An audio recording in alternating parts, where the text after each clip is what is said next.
It's currently 2017 and there's a big trend in the PC space. And I'm not talking about RGB, I'm talking about laptops that can convert into tablets or two-in-ones. And they're becoming increasingly more popular and more people are selling them. But are they actually worth buying in the first place? And is this, the HP Spectre X360, actually worth your cash? Well, taking a closer look at the Spectre, you can tell that it is a very high-end bit of kit. As it's made purely from metal, it's got a very solid feel. Barely any flex to any part of the body either, regardless of whether you're prizing the screen or trying to push down on the keyboard. It's fairly heavy at just over 2 kilos, but it's not so heavy that it's completely unmanageable, and I've been using this for around about the last 3 to 4 weeks, commuting to London without any real hassle or bother really at all. And looking on the inside, the thing that will probably catch your eye first is the display. And let's get this out there right away, this is one of the glossiest displays I've used so far, and it likes to pick up pretty much every reflection known to man. It's not so much of an issue as it will look like in this footage because this is all filmed in one brightly lit environment, but in real world use the screen does get very bright, and while you can definitely see reflections you can sort of look past that and get used to it. However, that doesn't make it really any less of an issue to those of you that would much rather have a matte panel, but this is the trade-off for going for a touchscreen, because this is a touchscreen and this also comes with a pen as well, so if you want to do some writing on the screen or some drawing, then HP make this very easy for you. But otherwise the screen is actually excellent because not only is it very colour accurate, not only does it look amazing from pretty much every angle, but the UHD resolution means that everything is super sharp. This is a 15-inch laptop and 4K on 15-inch means that you can barely see any pixels at all, even when you press your face right up against it. So if you have some 4K content you want to watch, it's going to look fantastic here.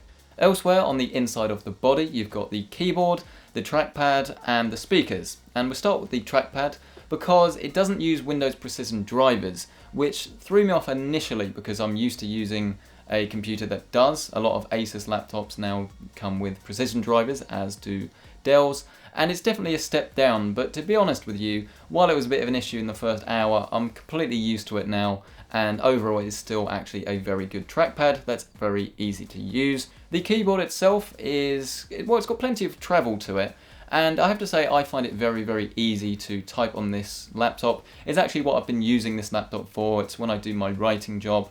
I do pretty much everything on here, but I have to say that I really like it, and there's plenty of travel, and while some people may prefer something like you'll find on the new MacBooks that have pretty much no travel at all, I really do get on with this and I find it very easy to type on.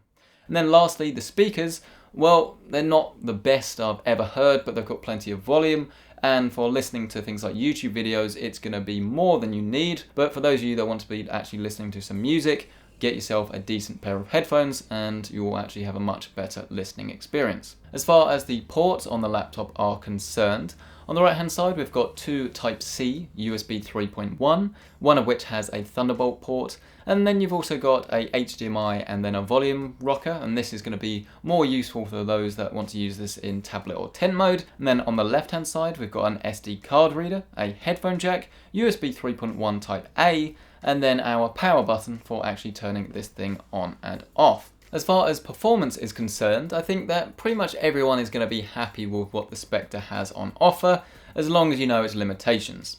Now the good news is that they seem to have gone absolutely crazy and stuck in a 500GB PCIe SSD in here.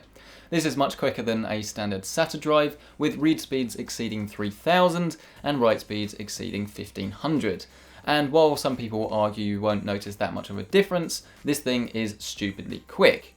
Same really goes for the processor. You've got an i7 processor here, and it is only dual core, but it does have hyperthreading and it does turbo up to 3.5 GHz, which means that for people that want to do things like image editing or the creative types that actually want to use this with the pen for drawing and things like that, will be very happy. But those of you that want to maybe do some video editing or some really high-end CAD stuff, it isn't really going to be that suitable. I'd still point you in the direction of something with a quad-core processor. But for me, I think the main real thing here that's maybe slightly amiss on this particular SKU is the fact that it's only got 8GB of RAM. Now to be clear, this hasn't been an issue at all for me. Not at all. If I'd put 16 in here, I wouldn't have noticed any difference. However, I've only been using this as a writing machine, which obviously doesn't use that much RAM, and on a system costing 1500 quid, I don't really see why they haven't stuck in 16, but obviously you can look at other SKUs if you want different things.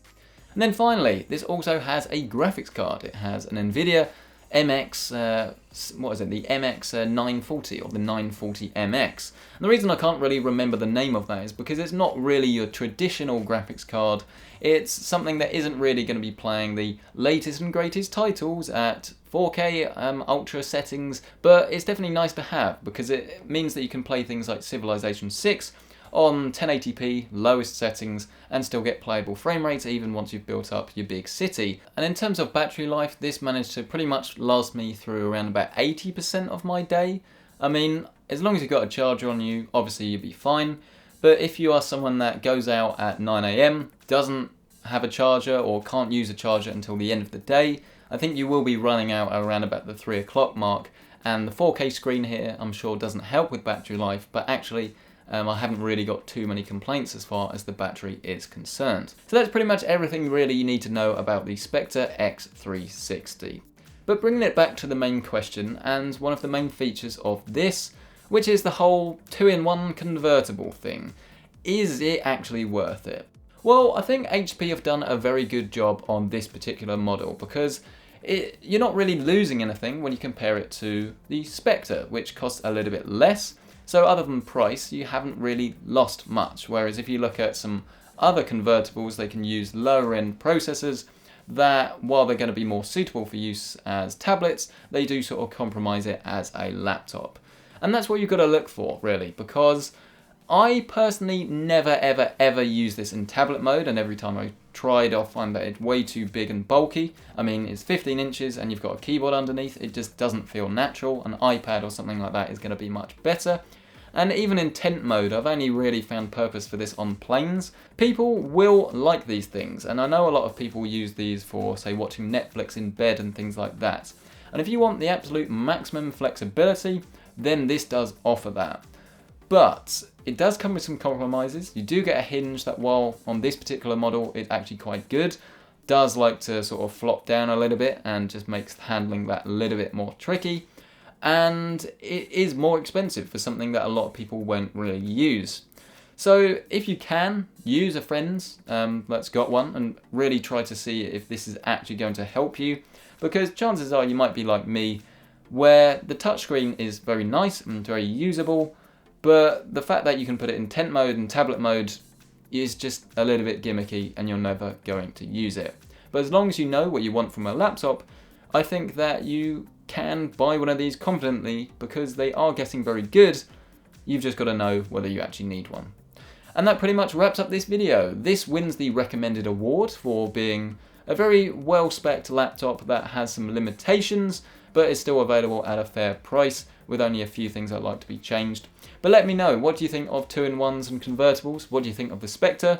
Would you buy this? Would you buy something else? Let me know. Subscribe for more videos just like this, and if you want to see some other laptop reviews, including the Acer Swift 7, which is actually quite a good alternative, I'll leave that in the eye in the top right hand corner for you.